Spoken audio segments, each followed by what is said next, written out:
কথা যখন ওঠে পেট ভরে কটা ভাত খাওয়া, ভর্তাই হচ্ছে তখন বাঙালির একমাত্র প্রধান অস্ত্র।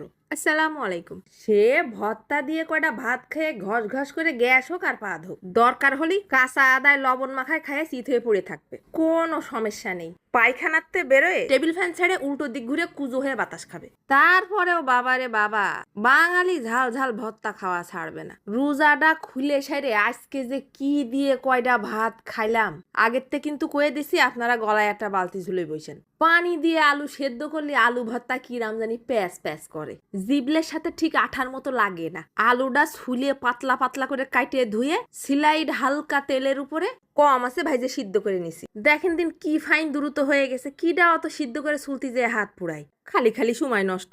আর এই আলু ভর্তাটাই কিন্তু ফাইন একটা ঘেরান বেরোয়। এখন তো আর আলু সিদ্ধ টিদ্ধ করবো না। তারপর কটা চাল কুমড়োর বড়ি ভাইজে বেটে নিছি। প্রথমে গাদাখানিক ঝাল পেঁয়াজ ভর্তা করে নিলাম,